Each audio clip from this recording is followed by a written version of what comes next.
Hi, this is Chef Art Smith. Hello, this is Marco Cesero. Hello, I'm Kevin from the Extra Mile Podcast and the Extra Mile Podcast Jeff Galloway edition. Hi, I'm Juliana Hever, the plant-based dietitian. And I'm Ray Cronice. This is Mike Rallman from the Be Our Guest podcast. Hi, I'm Jeff Galloway, and you are listening to the Run, Eat, Drink podcast.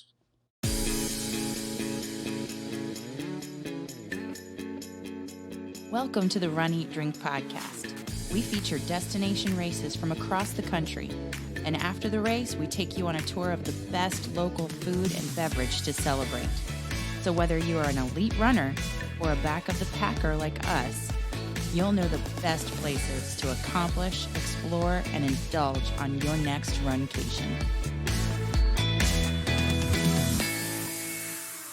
Hey, welcome to the Run, Eat, Drink podcast. This is episode 117, where the podcast celebrates its birthday or anniversary. Podiversary. The podiversary, if you will. I'm your host, Amy. And I'm your co-host, Dana. Welcome to our show. So excited for this milestone. So happy you all could be here with us to celebrate. We are celebrating the 4th anniversary of podcasting in total, though it's really the 3rd anniversary of us as a official show. Like being legit. Like, yeah, actually having a production schedule and legitimately putting out episodes on a weekly basis, as opposed to, think of the first year as like Batman Year 1. Batman Year One. Explain this to me. He didn't have it all dialed in. He was running around in jeans and a leather jacket and a ski mask, hiding his identity. And, it took him a while to dial things in, get the Batmobile, a cape, get it all together. Oh, okay. He had to put the gear together, kind of like we had to put our studio together. We did. We're the low-rent Batman of podcasting. Yeah. Low rent.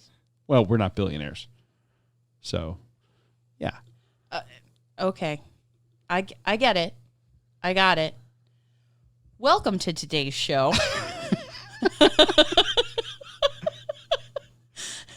Coming up on today's show, we recap some of our favorite running, eating, and drinking moments. We do. From the history of our podcast, because we asked out there on Facebook, Instagram, and Twitter what you would want to hear.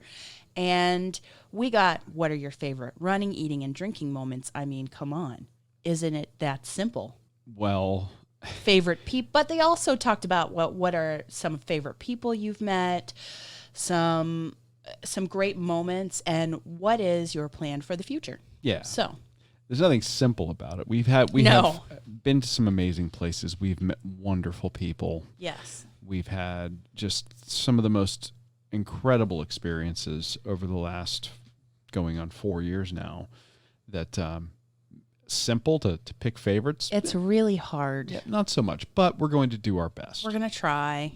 We'll be here, next week, still recording this episode, recounting all of the moments that we've had from the past 3 or 4 years. Yeah.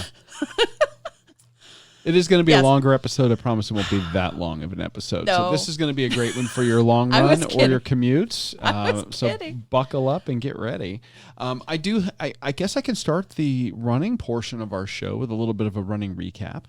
Okay. So this week has been kind of trying for me because I have had the worst ability to time my time off from work. Ooh. For when the weather was permissive for me to get out and run. So I was going to come on the show and tell everybody, here is how I finished my 30K gauntlet challenge. Aww. And we are now, this is now week 2, and I still haven't finished that dang challenge. You want to say something else? I do, but we're family friendly. Yeah, we are. And honestly, it's okay because I still do have some stuff to report. Okay. I'm not going to get too deep into the numbers, okay. but I did I think I found that point that I had talked about. When I started this, I said what I was going to do was do progressively faster intervals and then find that point where the effort I put in became a diminishing return. Faster. Now, the run, walk, run ratios just got, you were trying lower ratios and lower ratios and lower ratios still. So Correct. I started out doing a 5:55, then a 10:50, 10 seconds running, 50 seconds walking, a 15:45, then a 20:40. And when I did the 20:40, that was the fourth run in the series, that seemed to be where I was having an issue. Yeah, it's that 1-to-2 ratio. I have not really enjoyed that one too much in the past. It's a tough one. And I ended up actually a little bit slower than the 15:45. And did it feel slower or feel tougher? That was a particularly bad run day for me. I ended up doing the run late in the afternoon. I was just not feeling very energetic. I felt pretty sluggish from the get-go. Oh, yeah. So I wasn't really happy with that run. And I hate it when I end a run and I'm ticked off. So yeah.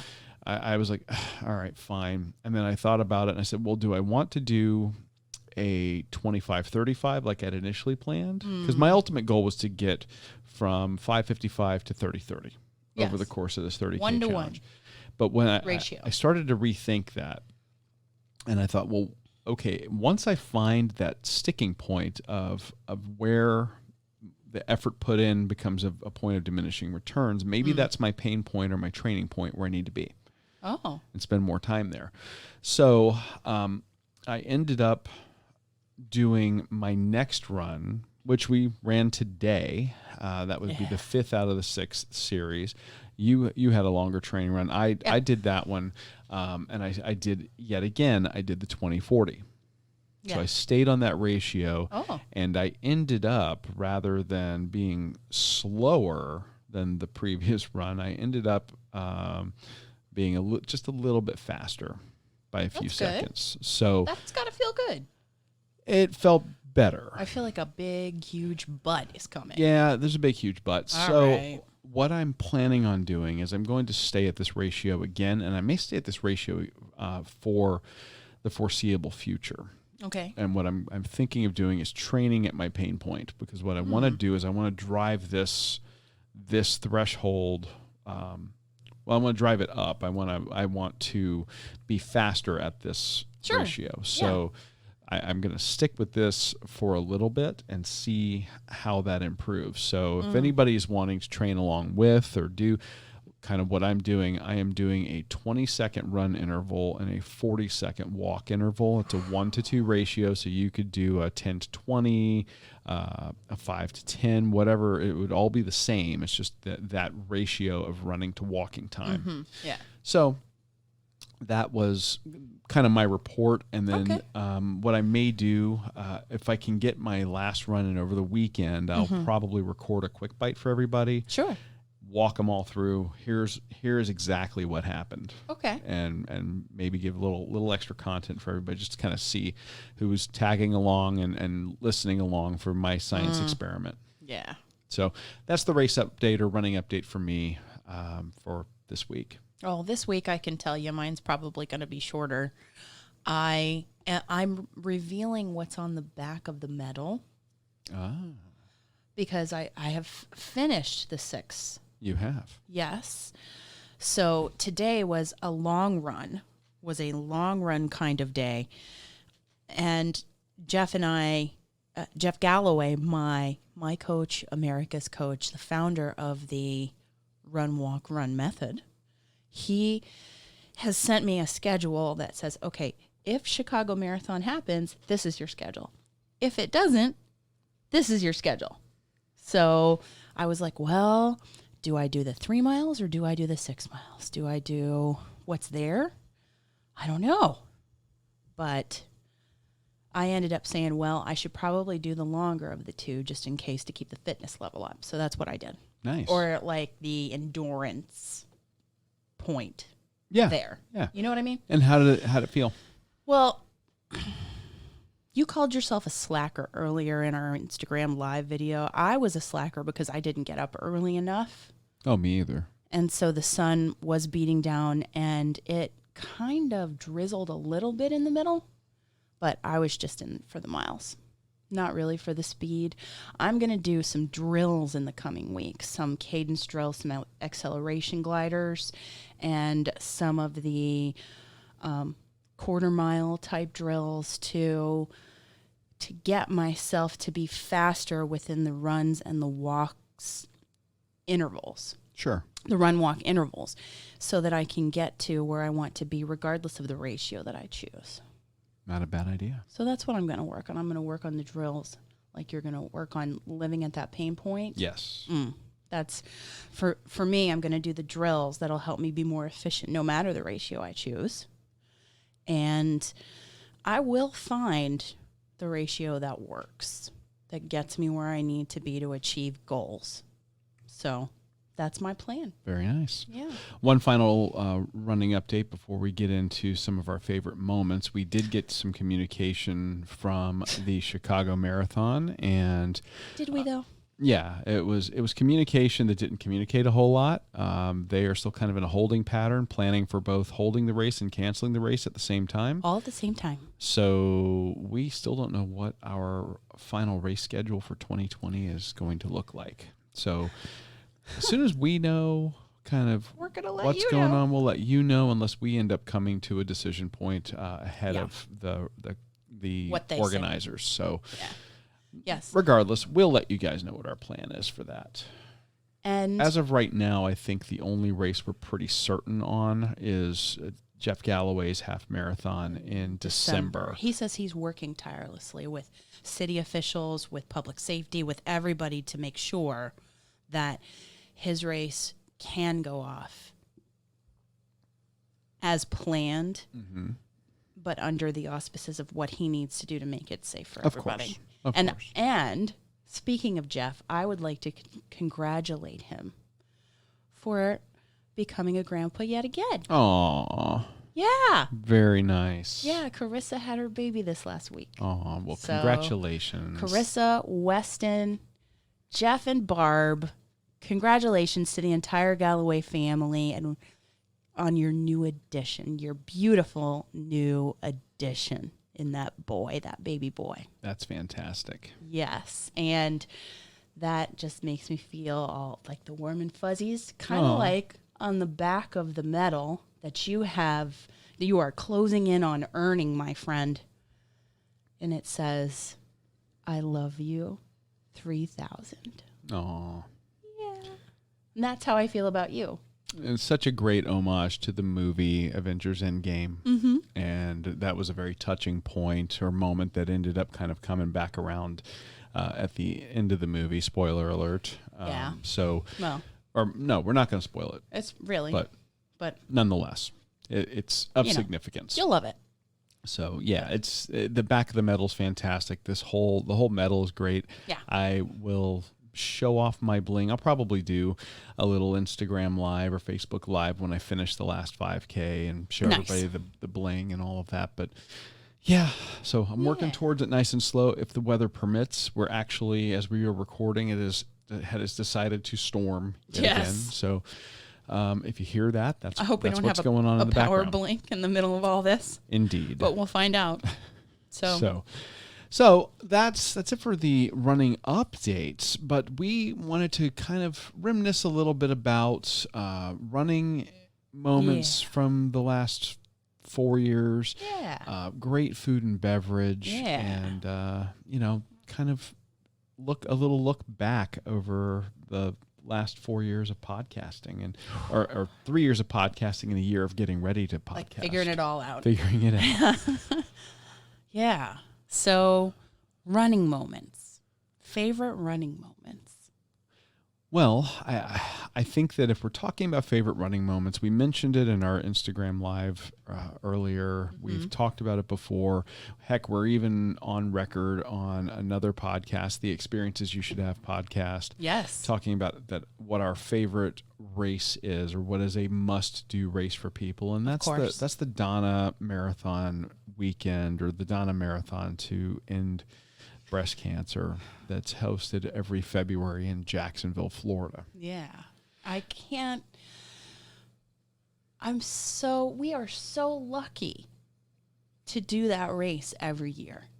Well, we are, and part of that's because it's only a 5-hour road trip for us. Yeah. But we're really fortunate, and that we've gotten to know, of course, Jeff Galloway being our running coach, who's Yes. one of the original organizers Founders. and founders of the race. We had the opportunity to meet Donna Deegan, for whom the race is named. We've gone up there every year Yeah.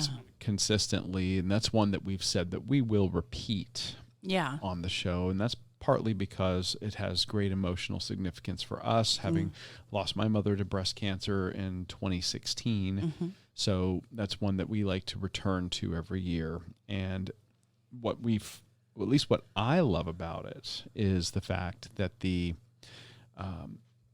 have the chance to run with people who are in various stages of fighting breast cancer, whether they are survivors, they are in treatment, they are mourning and running a memoriam for somebody. And then the community comes together and is so supportive and adoptive of that race and the runners that you basically, for a half marathon or a marathon, it's a 13 to 26 mile long street party. Yes. For the whole time. I mean, that whole community adopts you. They seem so warm and so appreciative that you are running that race to support the Donna Foundation.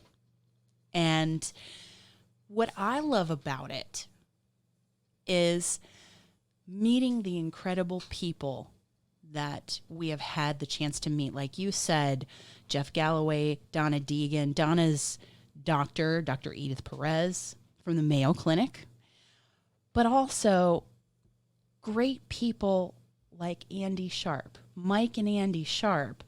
And we never would have met them if we hadn't noticed their shirts that said Bouncy Hunters. And you love Star Wars and you love The Mandalorian, you love the bounty hunter type thing, and Sure. And their shirt, we said when we were on the initial warm up 5K, the social shakeout run that kicks off that weekend every year, we've got to talk to them about their shirts. Their shirts are awesome, and it turned out to have nothing to do with Star Wars. No, I mean, they happened to borrow a font. Yeah, That was about it. I mean, and it's a play on words, but it's really all about the, raising money for breast cancer research. Yes. And the group, the Bouncy Hunters, created by Mike and Andy, is mostly, though not exclusively, doctors and support personnel and nurses from the Mayo Clinic. like because Andy is an ER doctor. Right. And she is also a breast cancer survivor. And a race winner. And a race winner. She wins the survivor division of the Donna Marathon every time she participates. I believe this past year she was injured, so she could not. Yes. But every year she wins that division. And that's not why I love her so much, though. I love her because she surrounds herself with great people and she connects great people. And this past year, she led us to interview Angela Esposito, who is a breast cancer survivor herself, a mother to 2 young girls. And she had an amazing story to share. And as a result of overcoming that, of surviving that, she left a job in the financial sector to take a job as a nurse because of the medical staff and the nurses and the doctors that had an impact on her during her treatment. Yeah, life-changing in so many ways. And her finding some inspiration from all of that is just an incredible story. And we had the pleasure of sitting down with her and interviewing her. And, she took time to out of her day. Yeah. And it was we did the interview in the runners village Yes. with quite a lot of activity going on around us. And Yeah. she had her daughters in tow, And her sister. and her sister, Yep. and all that. And they were just so sweet to give us time, and it was just a fantastic opportunity to meet somebody who's just got an amazing story to tell. And Andy Sharp is directly responsible for connecting us to Angela, meeting Angela. And Andy is so supportive of all the families and all the people who are battling this disease. Absolutely. And we've met up with Andy. We met up with her at Gasparilla. Yep. 3 weeks later, the first year we met her, and we have become just such great friends and looking out for each other and checking in with each other, even though we live 5-6 hours apart. Right. I believe, I mean, we would be right there and do anything for her, and I'm sure she would do the same. And Oh yeah. you just running that kind of race. Amy's getting emotional here. This is not going to be a crying-free episode. I should have prefaced that when we started out. Amy was crying on our Instagram live earlier. And now she's laughing. But Sorry. You know, it is. It's you get to connect with people and you know, It makes me and feel make so lucky. friends and build bonds, and you find that in the running community you don't find a more supportive group than fellow runners, and it's just been amazing to meet Donna these people. is so significant because of that, and also because this past year it was the last race we traveled to before all of this happened, all of the cancellations of the races and everything. But that's where we also got to take a picture with James Gray. Absolutely. And he is the very first person who supported the show through Patreon. Yes. And just without even us doing anything. No, well, we hadn't even gotten ready at that part. Yeah. We had created it and kind of let it sit because we weren't really ready to launch yet. Yeah. And then all of a sudden I get, ding, you have a patron. What? Yeah. So yeah, that was pretty incredible. And all of that is tied to that weekend. So that's why I get so emotional about it. Yeah. I love that weekend. And that weekend has a tendency to do it to you anyway. I'm 45-year-old, big burly guy running down the road, and I'm looking at the shirts, and I see Survivor shirts and Memorial shirts, and I think about my mom, and I start crying. And then you see some guys wearing styrofoam boobs and beads from And then you're laughing. pink beads, and you're laughing. And then you take a turn, go down a neighborhood, and you're being handed a mimosa Beer. or a beer and a Bloody Bloody Mary. Mary. And I mean, it's a crazy roller coaster of emotions, but Yeah. it's the best weekend for running I can think of. So Yeah. I am in agreement. That's a fantastic one for us. Yes. I have another one that I'll talk about. And Okay. It's a much smaller race. It's a much less complex event, but I think a community feel and a group of people that adopted us was the folks that put on the Jogging for Frogmen 5K in Yes. Louisville, Kentucky. That was so great. We had the opportunity to go there 2 years ago, and it was probably one of the best 5K events we've ever been to. The race supports the families of members of the Naval Special Warfare Unit, aka Navy SEALs, and this is supporting families that are going to be separated for months at a time. Unfortunately, on the occasion where you may have a soldier that doesn't make it back from a deployment, they are a close-knit group, because you're talking about elite warriors, the elite of the elites, and their families are the support system for them when they come back stateside. And that there is an organization that has come together that is supporting these families and helping them, I think is just fantastic. And we went up there and we ran this race, and we get there, and they had just great events and or great items in a silent auction. They had like a SOG tomahawk. They had a bourbon barrel that you could actually get. They Yeah. they had just all this amazing stuff. Then, we got to talking with some of the organizers, and they found out that we came up from Florida to run it, and then they were like, "Oh my gosh!" They were so excited to have us, and we're very giving of their time to talk Yes. about why they do this, and the event was it was kind of like we crashed a family picnic. Was kind of the feel, but then they kind of welcomed you in, so it was okay.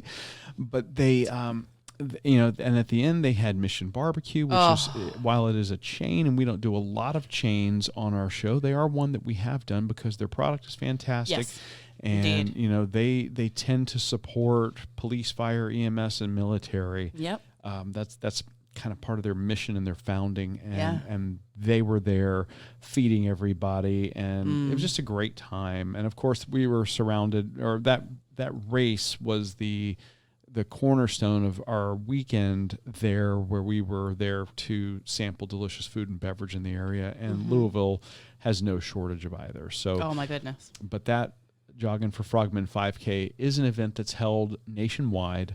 Yeah. There are a number of those events in communities throughout the country. Different cities. And I would highly recommend going to check out one of those that might be near you if you're looking for a great 5K event to support a great cause. For sure. And meet some of the nicest people you're ever going to meet. Yeah, that is true.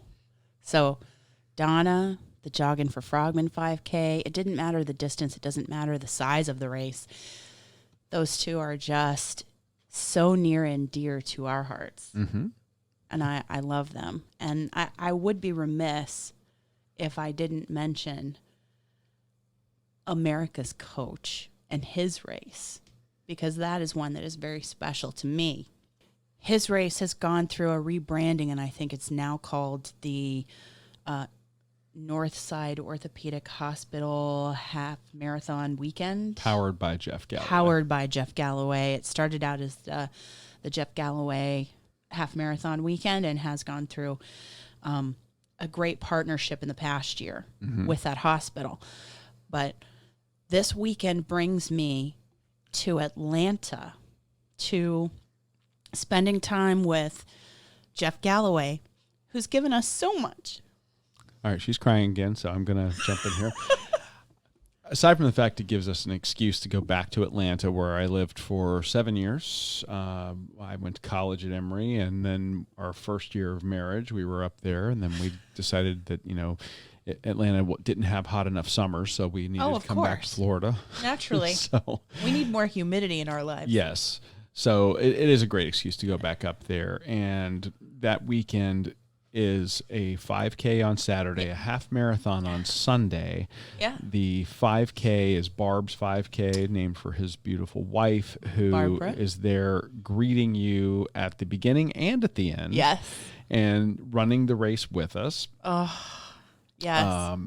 The post-race party for the 5K is That's one of my favorites. at a fantastic brewery that is literally just up a hill adjacent to Piedmont Park, where the 5K takes place. Yeah. And that's Orpheus Brewing. Love them. They're great people. And Atlanta, being just an amazing city, has such an incredible food and beverage scene that we could literally go every year and do something different every time, and we'll never repeat a location before or when we come back, to do the show.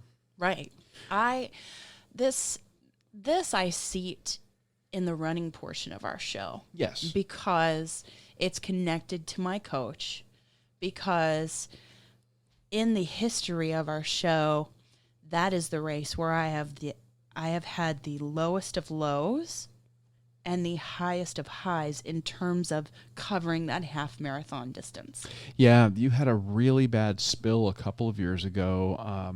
Part of that race on the half marathon, you're doing a good portion of it on city streets, or the overwhelming majority of it on city streets. And paved surfaces are great, but potholes happen, and sometimes you don't see one, or you miss it for whatever reason. And she rolled her ankle It was bad. I wasn't convinced it wasn't broken when you did it, and I felt so stupid. Well, for doing it. But you know what? I will be willing to bet that there are every runner listening to the show has probably had a spill at one time or another while running. Oh, I'm sure. And, it happens. But that happened before the mile 1 marker. Yeah. Hadn't even hit a mile. And Ooh. There I am. And I'm thinking, am I going to be able to finish this? Is Jeff still going to be at the finish line for me if it's going to take me close to 5 hours to finish this thing because of what I've done? And you took photographs and footage all along the way. I mean, and my ankle just kept getting bigger and bigger, and I kept getting slower and slower. But he was still there at the end. Yeah. And I made it to the end. You did. And it was so great for him to come onto the course in that last 10th of a mile and put his arm around me and walk me in. Yep. With you filming the whole thing. And it was one where we had to persevere because I know you hate being on the course any more than 4 hours. Yeah, that's a polite way to put it. Yeah, you're like, let's get it done. I start anger running after 3.5 hours, and at 4 hours, I'm about ready to call an Uber no matter what. And that's even in training runs. But yeah, of course. But you were so patient, and he was so wonderful at the end. I remember that it's being one of the hardest races. Well, now, to be clear, I wasn't anger running on that one. I was more concerned that you had fractured your ankle. Yeah. And that you were just destroying it with that run. But she was like, I am not quitting. He's there. He's at the end. I have to get there. I have to see him. And he was there, and I saw him. But the greatest thing was that we got to cover that on the show one year, and then we returned the next year, and I got a PR. Yeah. Not just a better race than she did the year before, but an actual PR for half marathon. And that's where you learned that you really thrive in cooler weather running. Oh, yeah. Because that was that race typically is about 28 degrees at the start. It might warm up to the upper 30s, mid 40s. Yeah. It's a chilly one. And that particular year, I want to say we had some rain. We had rain, boy howdy, because we both had those blue ponchos. The blue ponchos. On. That was the blue poncho. You see all the race photographs. If you go back and you look at the photo gallery and the artwork in the episode and everything, we had the blue ponchos on. We had I think I had a rain jacket on underneath so that I would have layers to protect from the cold. Right. And you said you spent a large part of the race catching up to me. I did.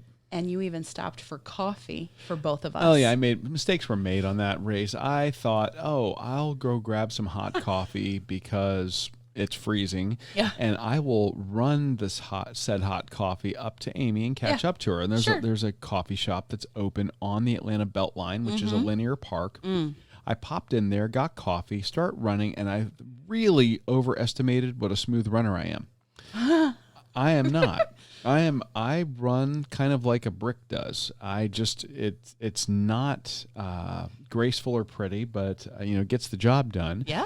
And I was just spilling this coffee all over the place. I'm like, okay, this was a horrible idea. It's not happening. So that ended up creating a problem where I was having a hard time catching up to you. And then, of course, once you get off the belt line, the first or the next couple of miles, that takes you miles 7 and 8 basically are all gradually uphill as you go through the Virginia Highlands. Oh, my gosh, yes. Section of Atlanta, and then you don't really get to any downhill until you are heading to mile 9, and that takes you back around the perimeter of Piedmont Park, and only half of that is downhill. The other half is uphill. Oh yeah.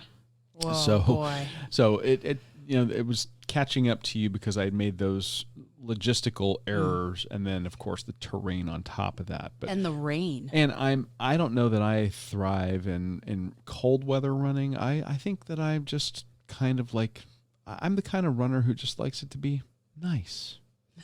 Like San Diego, Like, California. Yeah, you know, like 72 degrees and sunny with a little slight breeze. That's where I thrive. Oh. That's Well, my comfort zone. I was so happy that you caught up to me in the Virginia Highlands and that we got to do the Piedmont section and the whole crossing the finish line together. And I believe I pegged our mic when I was screaming about this PR, and the race announcer said, "It looks like, ladies and gentlemen, that Amy has gotten a PR." Yep. And so I felt very much vindicated. I felt so positive, felt so good. Got to ring the bell at the end. Got to ring the bell at the end, and that was fantastic. And I got to celebrate it with my coach. Yeah. So, and my running partner. Yeah. And that was amazing. So that race I have to highlight. Well, For sure. I'm going to mention a Disney race only because that is where it all started, and Disney does a phenomenal job with large race events. Yeah. The particular race I'm going to talk about is not one that's held anymore. Oh, Fingers crossed that it's coming back. I hope and so. that all of them are coming back. Yeah. But soon. we started out doing or running with the Disney Wine and Dine Half Marathon here in Orlando, Florida. We branched out and we have gone and done races on the West Coast back when Disneyland was hosting races. And California. we started with the Tinkerbell. We did. Out there one year. And then when we found out that they were doing Star Wars races, they were doing the light side races here, or the dark side races here, the light side races out there. Before we even started the show. We did those. Yeah. But the one that really captured our imagination, or we just enjoyed the most out of the Disney races, that I would say all the Disney races that we've done, Yes. at least for me, Yeah. is the superhero or the superheroes half marathon weekend that was held at Disneyland in Anaheim, California. I agree. And specifically the last one that we did. Yeah. Yeah, that was the one where the theme of that race that year, each year the main theme was a different member of the Avengers. Yeah. And that year we did not one, not two, but 3 runs. We did the 5K, the 10K, and the half. Oh, yeah. And the half marathon that year was your favorite. It was. Black Widow. Because the Black Widow medal. Love it. And love her. Of the medals that we've received from those, that might have been one of the coolest medals that they've done. The medal awesome. itself was actually painted black. It had the red accent. The just attention to detail on it was fantastic. I loved it. And as far as organization goes, as far as on-course support goes, as far as the costuming for not only runners, which is always awesome So to great. see, but also the characters that Disney provides on the races and the cosplaying residents nearby Indeed. that come and support you. Yeah. The Superheroes Half in Anaheim was, I think, the best one that they've done. I loved before we jetted out of the park and we headed to Angel Stadium on that run. I loved that we saw characters from Guardians of the Galaxy. Yeah. On that race. I so enjoyed that. And another key moment was trying to get to the Angel Stadium and trying to do the intervals and trying to stay ahead of the balloon ladies so that I wouldn't get picked up off the course at all. I loved is he a security guard or whatever it was, coming from an underpass or an overpass, and under that, I asked how far ahead of the Pacers we were, and he gave us some kind of minutes. I don't even remember. And I said, "Are those American minutes?" And he said, "No, they're Disney minutes." Because I was fully expecting him to say, "Yeah, they're like 30 seconds back. They're like 10 seconds back. You better go." But we were several minutes ahead of the balloon ladies or the pickup buses on the course. And I just thought that was so great that he just picked up right along with it and said, their Disney minutes. Yeah. And that was just so cute. Yeah, the staff there is always amazing. Even with the year that you ended up getting your knee scoped, we had already paid to go and do the Disney light side out there, and we just said, you know what, we've paid, we can't defer. It's the inaugural one, my gosh. We're gonna go, we're gonna do it, and you're gonna go as fast as you can and do what you can. Yeah. And when you finally had to go, I'm out, I'm done. And you weren't going to push to try to go past this next pickup point because you said, I know I'm going to get picked up. Yeah. And because my knee is just you were only 6 weeks out from surgery at that point. Yeah. And, when I announced to them, I said, hey, she is pulling herself from the course. She just had surgery, and then everybody applauded. It was everybody at the final water stop. Yeah. And you had a bunch of Disney staffers there too. Yeah. And they were, and he just announced that, and it was like a finish line. It was like I had won a race. Yeah. It was so emotional, so great. And yes, while not finishing a race can be disappointing, I mean, come on. How can you have any better experience after going through surgery? And you were at like mile, four or five. Five. And you were like, you know what? And you knew, you're like, I've done all I can do. I can't keep up. The balloon ladies had already passed us. Yeah. It was the point in the race where you head out of the park and you have to be on the roads and you have to be on pace. Right. And there was no way I was going to catch them. No. So why not enjoy that last water stop? And you were so amazing in telling them what had happened, and they were so wonderful in applauding and saying our names, and just that it just made me feel like a winner. Yeah. And again, that's not the Disney, that particular moment was at a Star Wars race, not the superhero race, but the superhero race in terms of the costuming, in terms of the music, in terms of the characters. They just do such a great job. I mean, I kind of wore like a funny Captain America mask, and I had like a Frisbee-sized shield. And I'm getting pictures on the course with women dressed like 1950s Peggy Carter. Oh, yeah. It was just so much fun. And I was dressed as Black Widow. Yes, and you had you had the Black Widow costume with the glowing piping. Mm-hmm. Yeah. That year. And then I also had a costume that had the jacket. So I alternated between them in the race weekend, and that was just, I mean, there's nothing like running through a Disney park when it's closed and it's dark. Right. It's that, and all the characters there, but also, like you said, on the course when you get outside the park. Sure. Just fantastic cosplay from fellow runners and just people in neighborhoods, and that's an amazing race experience overall out there in California. I really hope they bring those races back. Hope they bring those back, and I hope that Disney brings the races back here in Orlando as well. Yes. So here's hoping. Yeah. Do we want to do another race, or do we want to move on to the food section? We can go to the food section. Because I'm already getting hungry talking Yeah, about I'm this. hungry too. Woohoo! Well, I know that in our very first episode, I mean, we started off really strong on this show with the food section, and I think that we're both of the same mindset that we would be remiss if we didn't talk about the fact that the very first food location we covered on the Run, Eat, Drink podcast was the Columbia restaurant in Tampa, Florida. Tampa, of course, is where I was born and raised, and the Columbia is special for me because that was a place that I went with my parents as a kid. So I had the opportunity of kind of growing up with the Columbia as something that we did numerous times.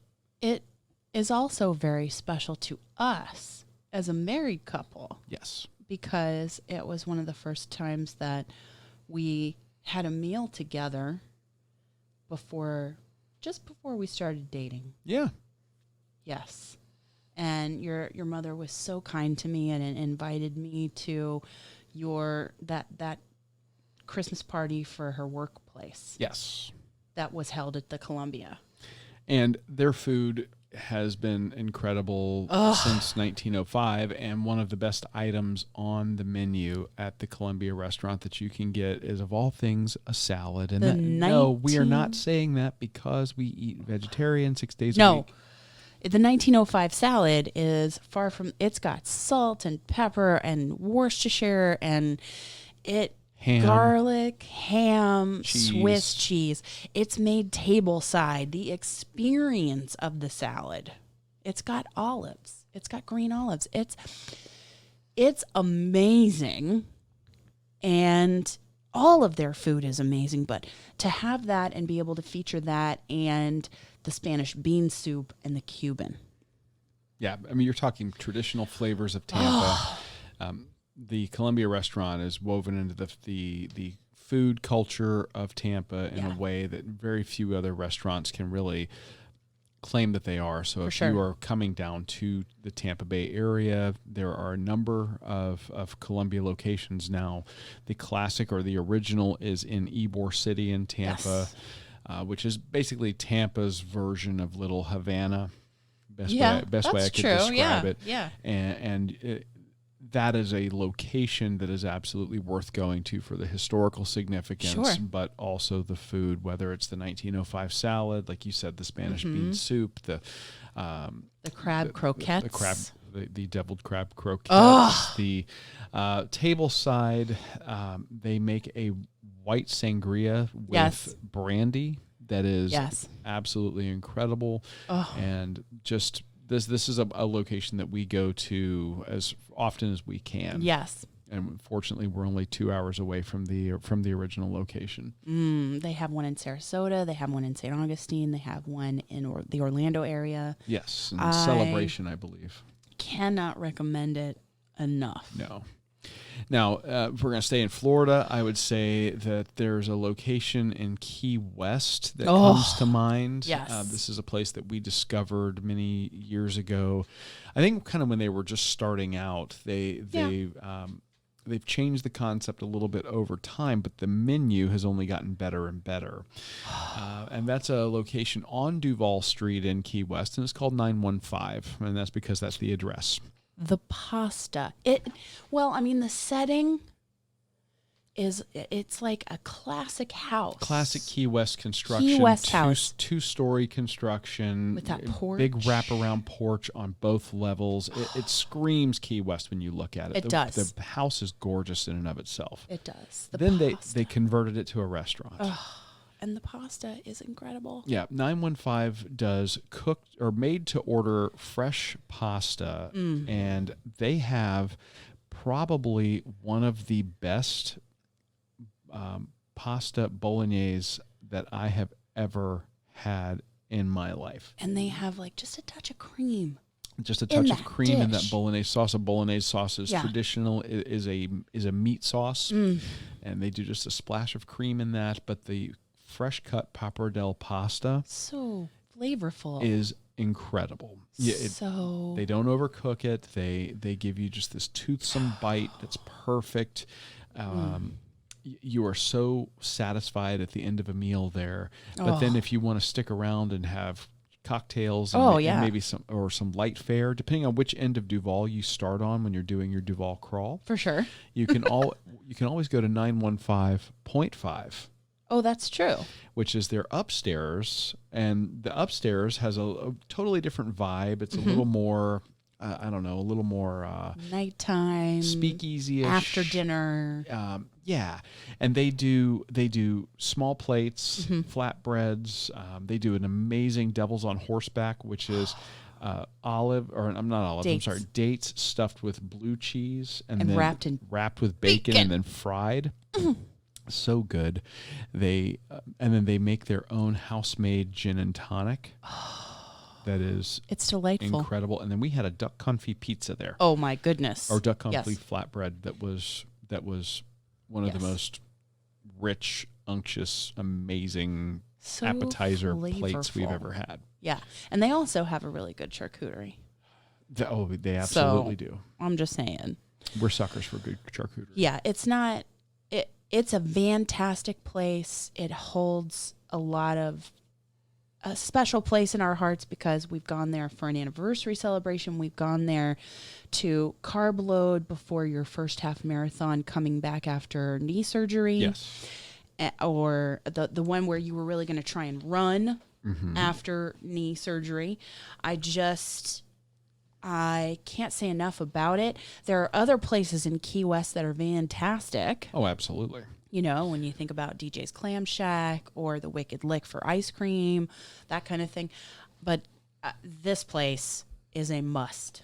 There are also a lot of places that come and go on Duval Street because Duval is a tourist destination. Yeah. And a lot of times those places are there for a few years and then they go away. They're just kind of, you know, they're trying to get as many tourist dollars as possible. This is a place that is nice enough to go and have a nice time out, but they also give you that venue at, you know, upstairs if you're just having a casual night on Duval Street and you're wanting to go and just enjoy, or you're maybe a tourist doing the Duval Crawl.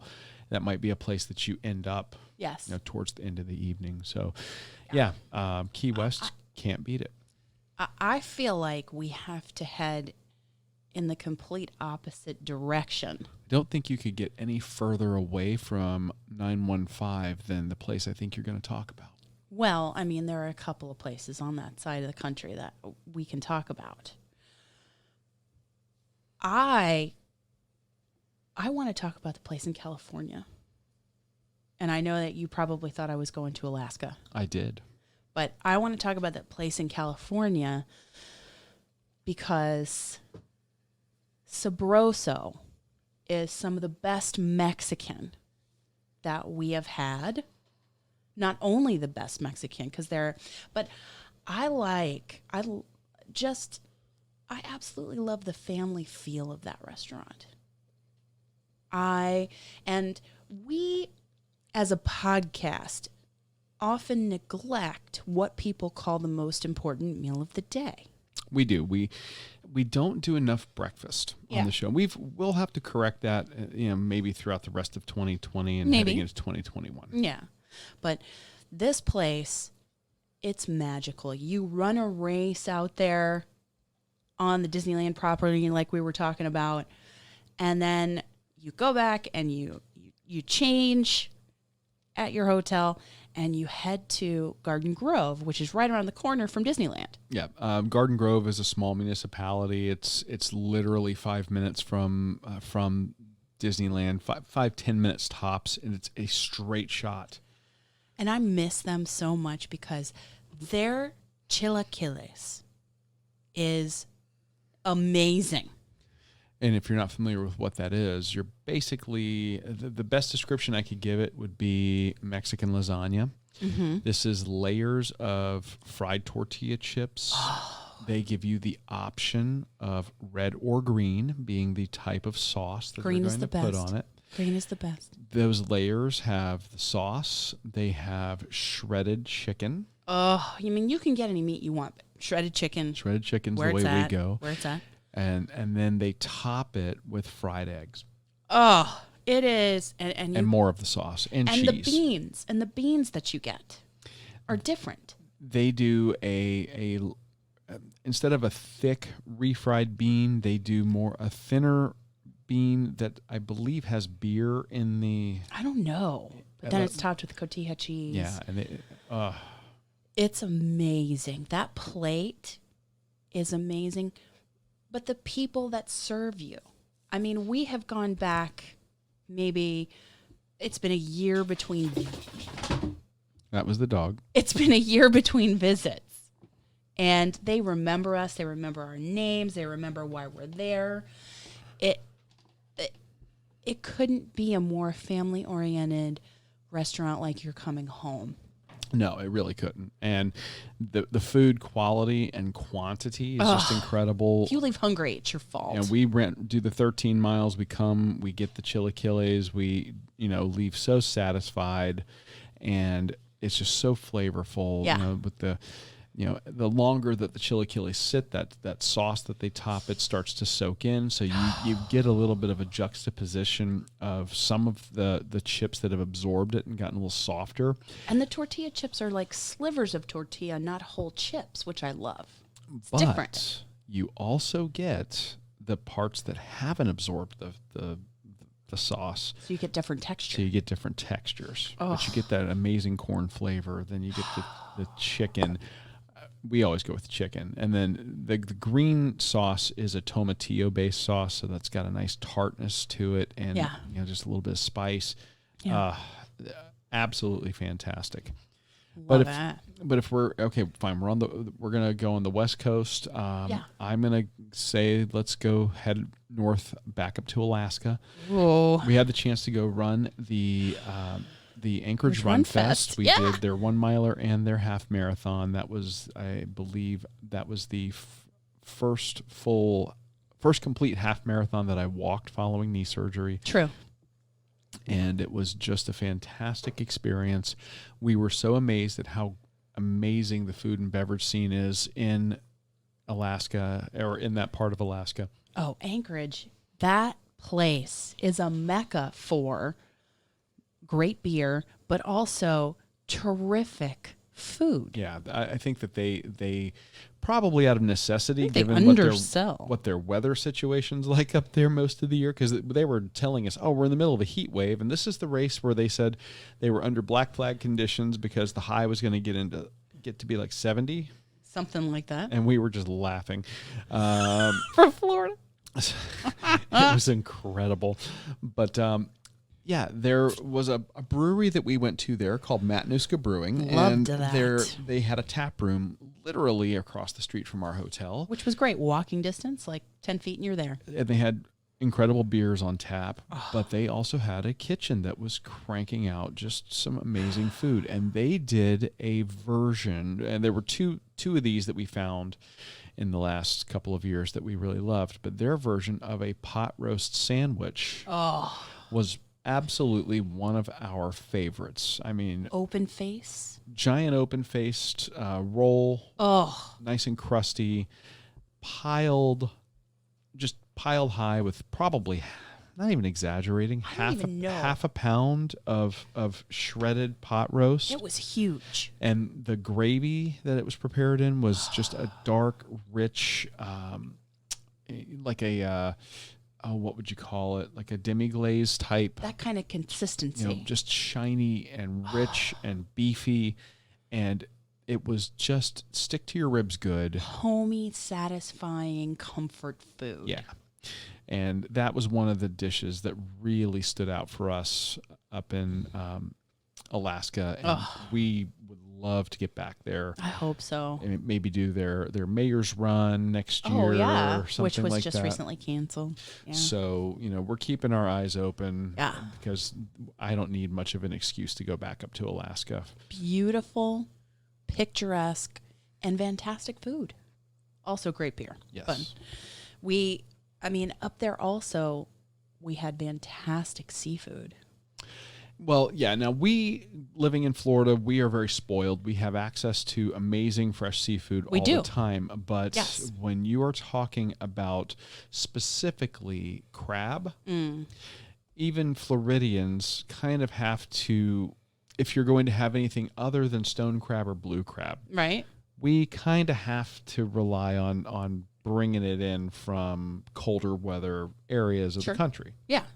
And a lot of times it's Alaskan king crab, but there's nothing better than having it fresh off the boat. And you can, at the Glacier Brew House in Anchorage, Alaska, the way to celebrate completing a half marathon, a picturesque and beautiful half marathon with perfect weather conditions. Maybe a little bit too windy, but that's okay. Just to have the king crab at Glacier Brew House, and it was so tender, so flavorful. The way it came out of the shell as just one complete piece of meat, and then it was flaky, and the buttery goodness with a little bit of lemon. And you're talking legs that when you pull the meat from the leg, Huge. it's the size of a foot-long hot dog. It is. And it comes out intact because they didn't Yes. overcook it. Yeah, it was so tender, so flavorful. It was amazing. And that environment at the Glacier Brew House was just, I mean, like a log cabin by the fire. Fantastic. Yeah, Glacier Place. Brew House is a more upscale brew house than, say, Matanuska. Matanuska had a little more of a hard rock or rock and roll kind of feel to it. Yeah. Glacier was more of a nice sit down place, but it was just gorgeous as far as the actual environment goes. Yeah. We had fantastic beers there. I ended up, my meal was not the king crab, but the fish that I had there was amazing. Yeah. And that seafood is so just. we really couldn't say enough good about that place. So Glacier Brew House, get the king crab, or add it on to something you won't be disappointed at all. Yeah. I have to say, I have to have one more. One more In Kentucky that came to us by way of Suzanne, who is a member of the Runcation Nation and a fantastic woman. Yes. She said, you have to go to Poppy's. Yes. Now, this is in a different area of Kentucky. We went twice to Kentucky for the show. Once to Louisville, which we talked about earlier. With the Jogging for Frogmen. This time was Lexington for the Run the Bluegrass. Yes. And when we came up, Suzanne set us up so great. So many fantastic recommendations. And this is the one that I love because, again, I think it was a fairly new addition to their, they hadn't been open all that long to their fantastic food scene in general. There where they are. I mean, Marcos Valdez welcomed us with open arms. It was just such a family friendly. You felt like you were coming home. Yeah, and he was just very giving of his time. Oh, my and God. telling us, these are a lot of his mom's recipes. Yeah. And then he experiments with some things as well. And some of the items that he had that were things you don't find in other Mexican restaurants. Right. And one of them, he had this concoction's the wrong word, but this Creation.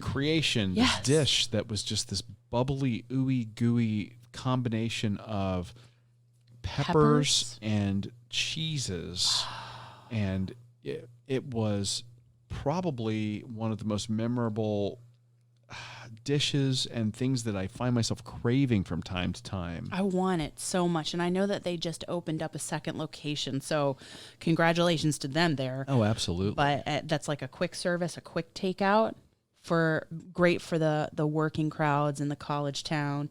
But this appetizer that you have just spoken of. It was magic. It was magical. It makes my mouth water. I want it every day. It's amazing. And that place is just one. It's so colorful. It's so vibrant. It's so fun. And you have to experience it. I can remember a picture of you toasting the camera with a margarita. It just so much fun.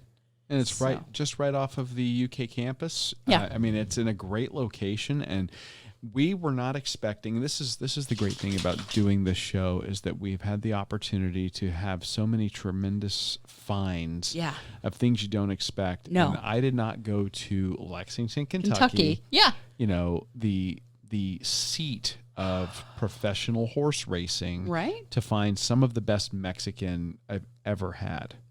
But we did. So and we were really grateful for the opportunity to talk with Marcos and to go and enjoy just some fantastic food at Poppy's. So great. So we've had a lot of great food on the show. We really have, and we've done a lot of traveling. Yeah.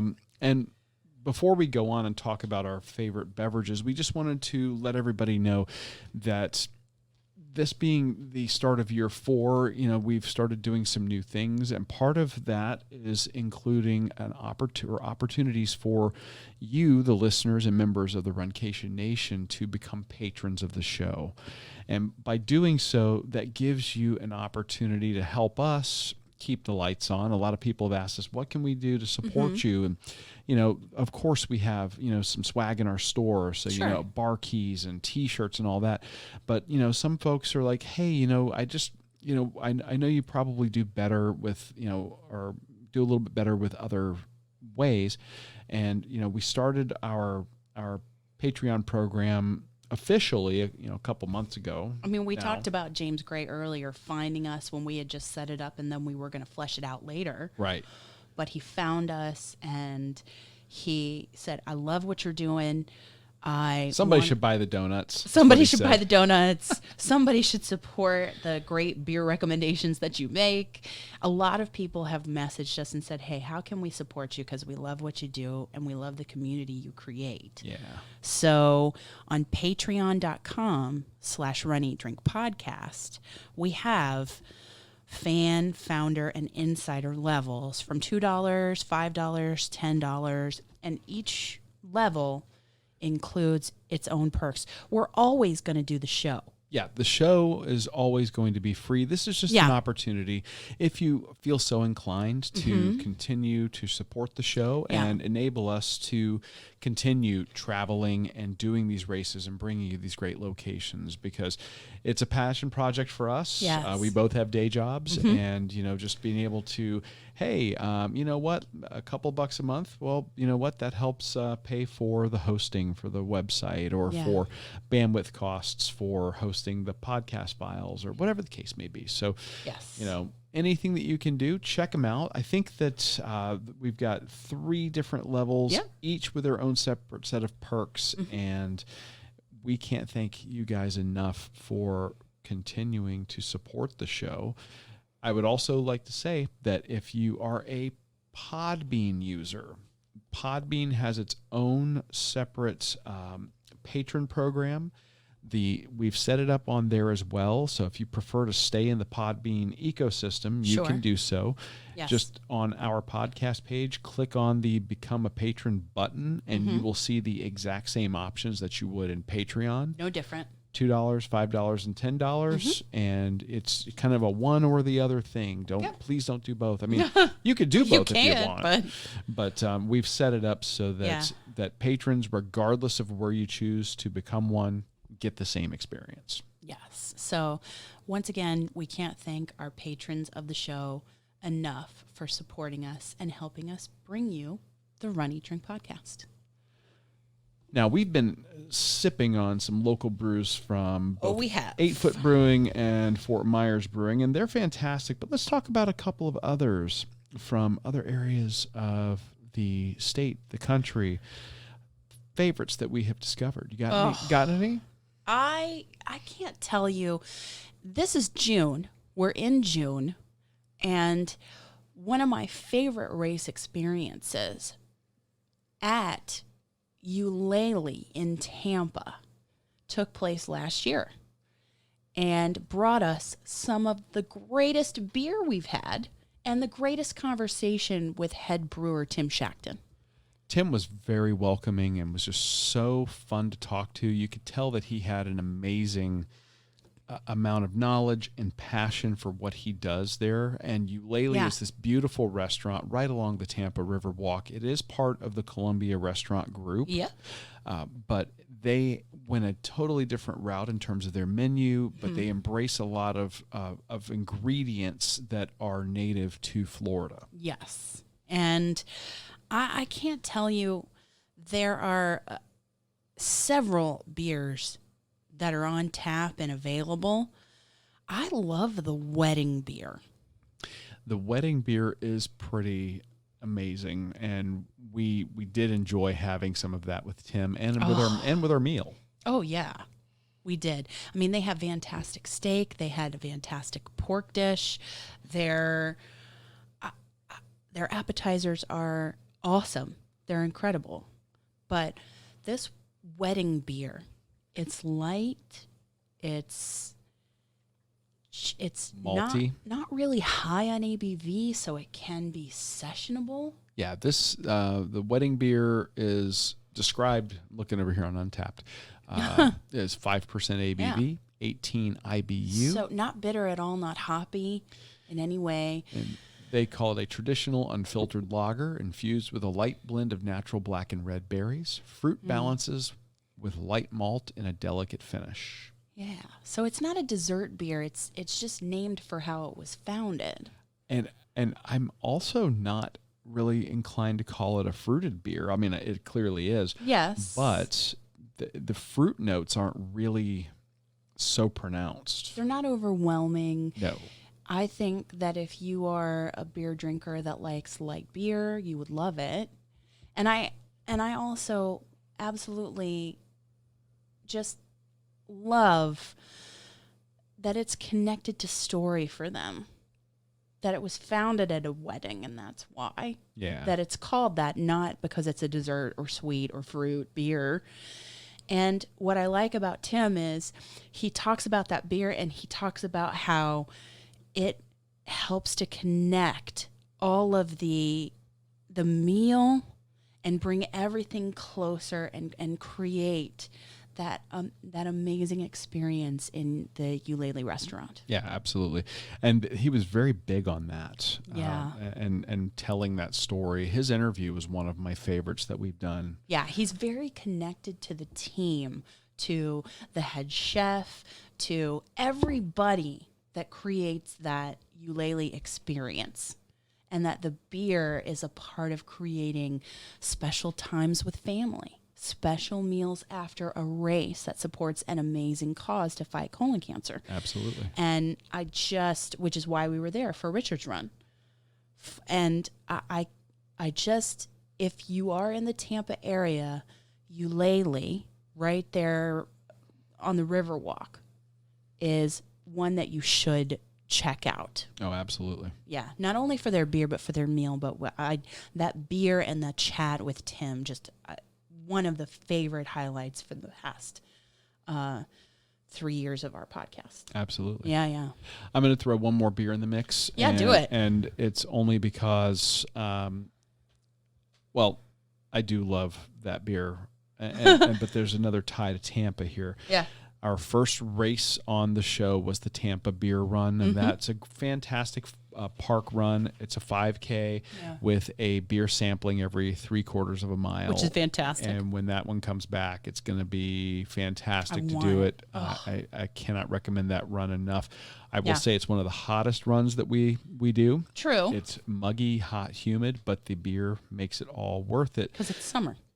Yeah. One of the first beers that we recorded any sort of audio or video of doing was an offering from a local Tampa brewery that has become near and dear to our hearts when they opened a Cape Coral tap room here in Cape Coral called Big Storm Brewing. Yes. And the beer that I am talking about is one of their core beers, and that is their Wavemaker Amber Ale. Wavemaker Amber Ale. Yeah. Wavemaker, we...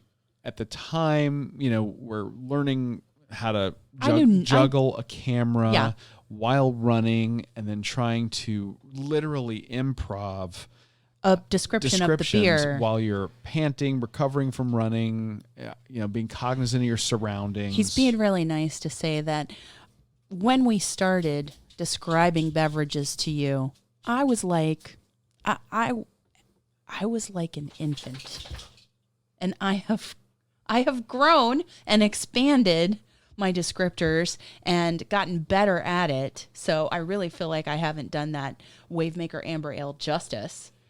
Maybe we'll do an evaluation of it the next time we go to Big Storm. Yeah. But from the Big Storm site, Wavemaker Amber is 4.9% ABV, and it's a little more bitter than the wedding beer that we were just talking about. This is 28 IBU on the International Bitterness Unit scale. But it's not overwhelmingly bitter. No. I mean, again, a little bit of bitterness balances out everything else. The malt. And, they talk about malty sweetness at the front, transforming into moderate caramel flavors further on. Definitely. Which is 100% true. Accurate. Year-round drinkability, absolutely. So- Perfectly balanced with a subtle floral presence and pleasant hoppy bitterness. Yeah, it's Not too hoppy. I really feel like not too hoppy. it's just that little tinge of bitterness Yeah. on the end. Yeah. And they describe it as malty and smooth and balanced.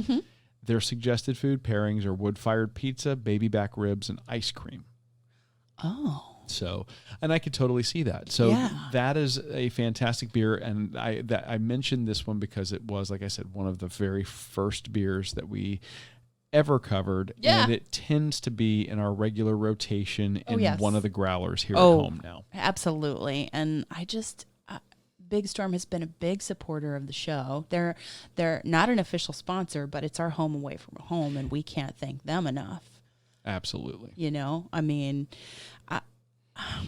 we've also had good cocktails. We've also had some great non-alcoholic offerings. We have. You got any cocktails that jump out at you? Well, I mean, I have a hometown cocktail, and then I have one from California. Okay. I would be remiss if I didn't say that one of our away from home places here locally would be Nice Guys Pizza. That is our original home away from home. Our original home away from home, and Greg and Yovana and everybody there just create this environment that just feels like home and family. If you're having a tough day, if you want to celebrate something. And one of my favorite cocktails that they have is the Pendennis, which is like a smoked old-fashioned. Yeah, and that's one of the creations of one of their former bartenders. It is something that we indulge in if we're having a nice night out, big celebration. Yes. It's just an amazing cocktail that's so balanced. It hits all the right notes, and it's got they actually put on kind of a nice show. They're smoking cedar plank and smoking the glass before they pour it, and you see this, you can smell it being prepared across the restaurant. You can. But if you're up at the bar and you get to watch them do it, it's really So pretty great. cool. Yes. And then the other one was the Master Isai from that weekend that we did the Black Widow half. Yes. Nick at MB Post. Yep. MB Post in Manhattan Beach. Manhattan Beach, California. He just, I mean, he had created this cocktail from the ground up, and it had like some of that matcha, and it was a little bit tart, a little bit sweet, and just a beautiful cocktail. It really was. Yeah. And I'm going to say that for cocktails for me, I'm going to give two probably from the same location. Oh. I'm going to go with the original Mai Tai. Ooh. From Trader Vic's. Love it. Trader Vic's. So good. When we stay for the race in Atlanta, Jeff Galloway's race, we tend to stay at the Hilton Atlanta, and they have one of the two remaining Trader Vic's locations in the United States. And Trader Vic's is the place that originated the Mai Tai. It's so great there. Oh my and gosh. if you're looking for just an amazingly fruity, approachable cocktail made in the original manner with just a hint of that orgeat. Oh, that almond liqueur. Almond liqueur. Great. It's just fantastic. Now, so good.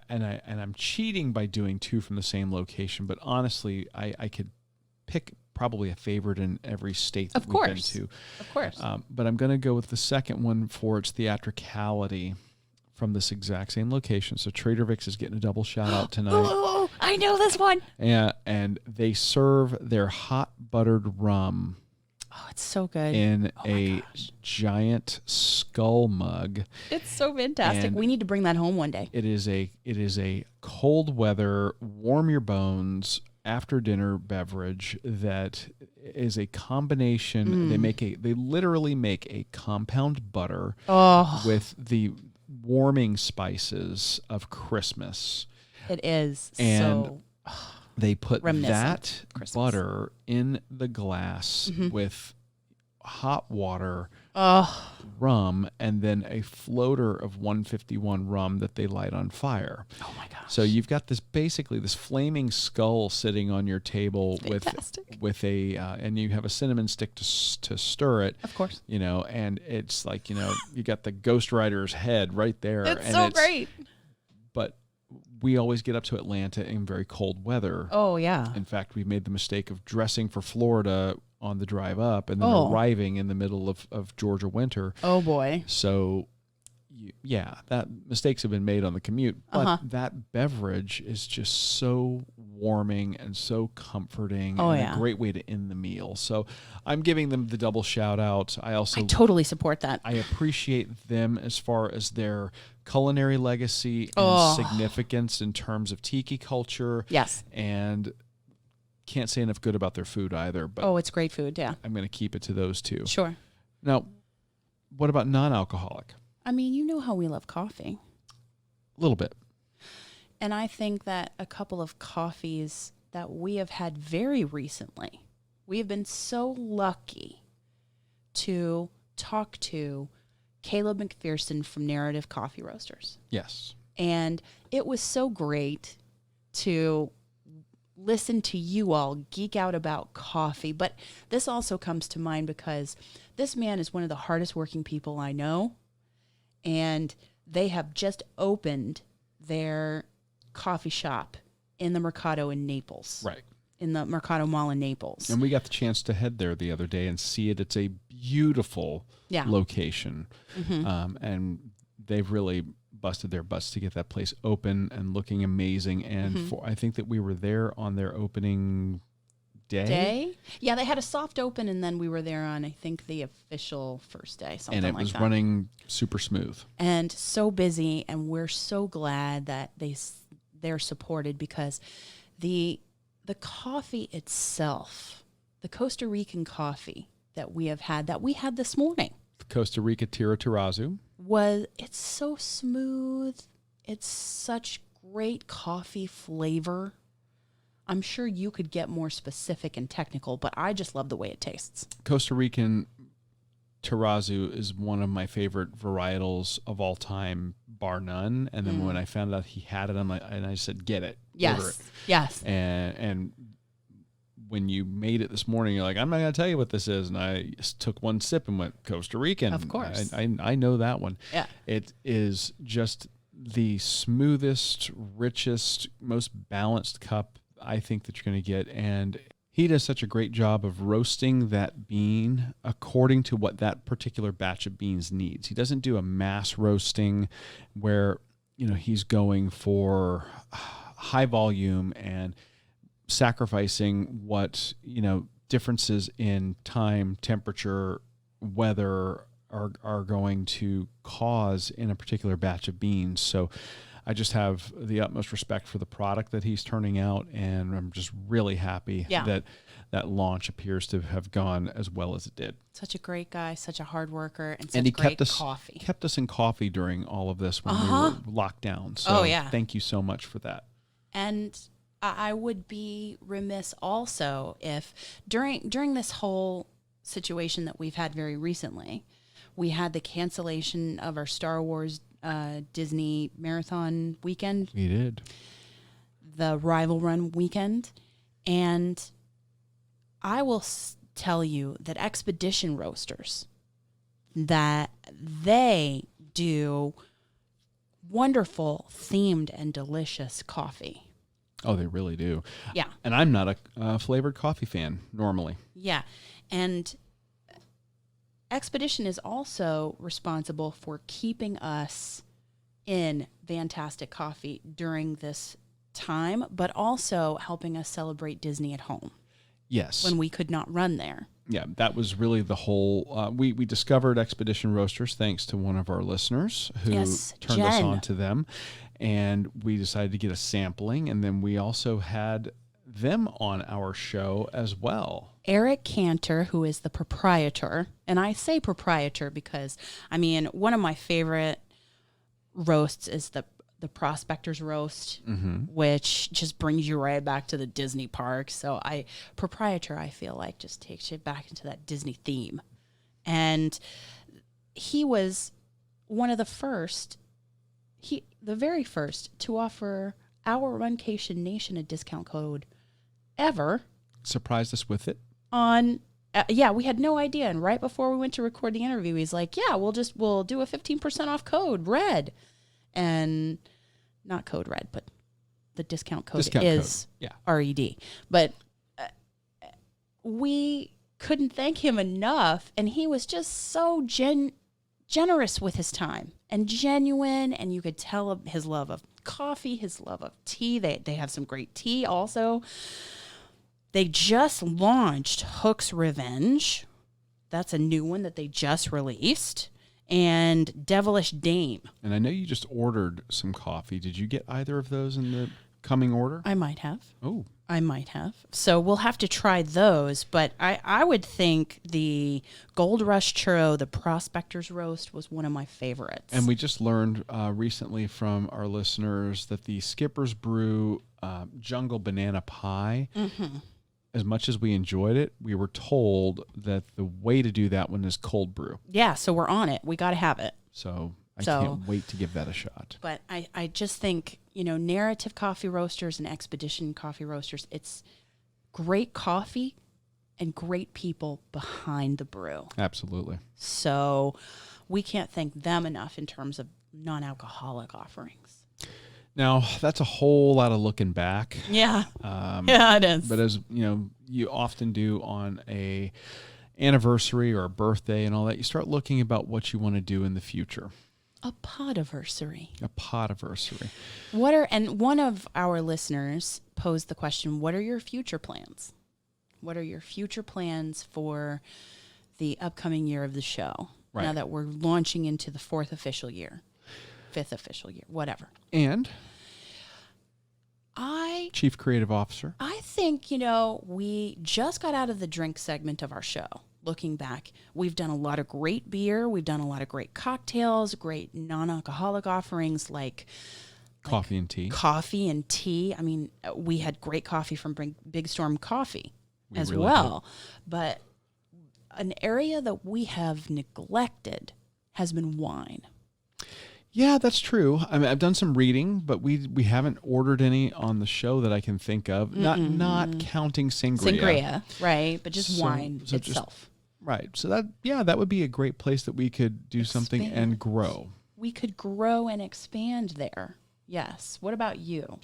Well, I'd like for us to actually get out of the house, Yes. go somewhere and actually run a real race. I would too. So looking forward, of course, for 2020, Yes. I think we are, fingers crossed, maybe going to be finishing your road to Chicago. If not, we are planning our upcoming running of the Walt Disney World Marathon, which we are officially registered for. And we have to share an upcoming interview that leads, that will show everybody why you are committed now. Yes. Yes. Have we not told people why I committed to running a race? We did, but we haven't shared the interview that we were lucky enough to get. Right. We do have that interview coming with Chef Art Smith, Yes. the man, the myth, the legend, who he and Amy were like, yeah, let's run the Disney Marathon together. I'm like, okay. Yeah. So we hope to run that. I'd like to say that I was peer pressured, but it was just more like, well, if Chef Art Smith wants to run it, how could I say no? Right. So we're going to be running that with Chef Art Smith. So that's coming up, and that's in the beginning of 2021. And then beyond that, of course, the running of Donna, potentially doing the Treasured Chest Challenge again, and running the and I certainly hope Gasparilla back in Tampa, and then seeing what other races are starting to become available. Yes. And I really hope that we can end 2020 with Jeff's race. I hope that comes to fruition. Me too. Yeah, in terms of running, in terms of the whole drinking portion of our show, and eating. I want to explore more that we can bring to our listeners. Absolutely. Including a brand new founder for our Patreon program. Yes. Nancy Bagliani was kind enough to sign up via Patreon as a founder. We have added Nancy's name to our patron wall at runeatdrink.net. Indeed. We cannot thank you enough, Nancy, for jumping in at the founder level, which is $5 a month. You are awesome. Yes. And that is going to be just amazingly helpful in keeping the lights on and the bandwidth flowing. So next week, we have another training run. I might actually finish the 30K challenge that I started 2 weeks ago. You will. I will definitely give you guys the update on that. I also may have a little bit of something different. I may have a product review for people. Really? Yeah. Stay tuned. Okay. So something he hasn't even told me about. Haven't even told you about. Nope. Got no idea. So that maybe or new episodes definitely coming up next week. Yep. Stay tuned to see if I do a product review. Right. And listen, if you love what you hear and you want to help us keep the lights on and support the show, like we said earlier, we have a patron program at patreon.com/runeatdrinkpodcast. There are multiple patronage levels from $2 to $10, each with their own special perks. And we can't thank you all enough for your support of the show. If you're a Podbean user, you can also access those levels at patron.podbean.com/runeatdrinkpodcast, or you can tap on the Become a Patron button right on our podcast page in Podbean. And we can't thank you guys enough for joining us on your long run, your commute to work, or around the house while you're doing housework, or really wherever you are. Thanks for helping us celebrate the anniversary of our show. We're very excited. We can't wait to bring you a 4th year of the show as we head forward and see what the rest of this year and next year has to offer. So thank you for tuning in. I'm your host, Amy. And I'm your co-host, Dana. Stay safe, stay well, and we will talk to you really soon. Thanks for listening to this week's episode of the Run, Eat, Drink podcast. We're having another great year thanks to your support. Don't forget to follow us on Facebook and Instagram. We're at Run, Eat, Drink Podcast. And on Twitter, we're Run, Eat, Drink Pod.